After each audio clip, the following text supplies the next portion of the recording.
So let's start with this op-ed. You published it this morning in the New York Times, and it's that headline that really caught a lot of attention, that the U.S. and China are one misstep away from war. Tell us what you mean. Hi, Katie. Thank you so much for having me. I really appreciate it. Pleasure to be with you. So over the past several years, both United States military and People's Liberation Army military assets have come dangerously close to either colliding, having some type of altercation, or just making a mistake. In the past, we've seen when you don't have open lines of communication between two militaries or their ministries of defense, it can escalate into a more major type of conflict. So what I was arguing in the piece in the New York Times today is that one of the things Trump should try to do when he meets with President Xi in South Korea is to establish a hotline between the two militaries that could start to put a little bit more trust and confidence into the military to military relationship. Does China want that, Eric? You know, that's the big question. In the past, for example, when I was an assistant secretary of defense, we negotiated to have a hotline to try to limit cyber escalation. As you know, the Chinese are in a lot of critical infrastructure in the United States right now. They agreed to the hotline, but would never actually answer it.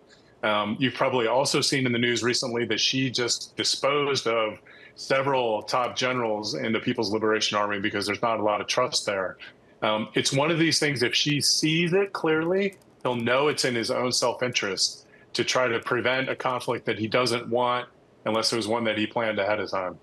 Well, it's interesting. I mean, this conversation, someone might say that, you know, there's two parallel conversations happening here. There's the trade conversation, then there's what we're talking about when it comes to military engagement, when it comes to hotlines. But Eric, in your view, I mean, how related are those two tracks? As you know, Katie, nowadays there's a pretty close nexus between economic security and more traditional national security.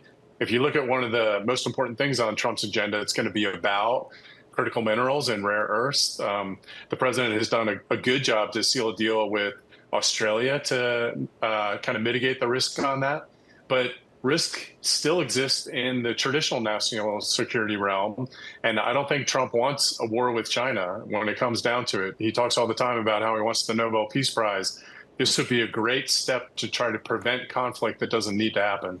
I am curious, though, Eric, too, just about the readiness of our military here in the United States. There's been a lot of discussion about the pullback that this administration has made from trying to be involved in global conflicts. And I know that that pullback, at least in terms of rhetoric, has not always matched action, particularly when it comes to our involvement in Gaza and in Iran, and whatever the heck we're doing down there in Venezuela and the Caribbean. But is there a sense here that our military is even prepared for even a small tit for tat with a military, as large as China's?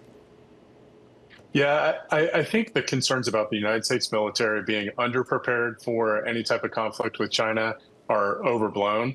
Personally, I think the United States military in the Indo-Pacific is definitely capable of winning a war with China. That's the last thing we should want to happen. But I do think the military is still prepared, even if the rhetoric is something different.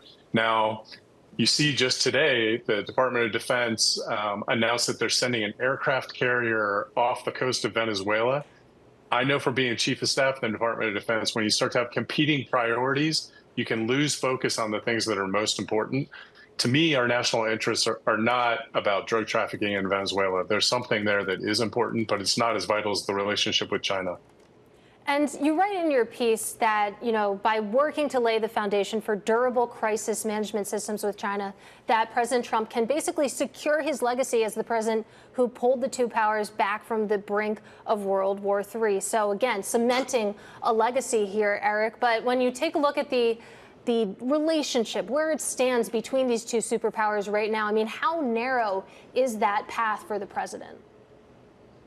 It's pretty narrow. First of all, it takes a lot of skill to cement, something as significant as this. But again, you have to give it to President Trump. He is a good negotiator, and he does come back with surprising deals. This could be one of those things that both Xi and Trump could announce as a victory, even if they're not able to accomplish things on the broader economic front.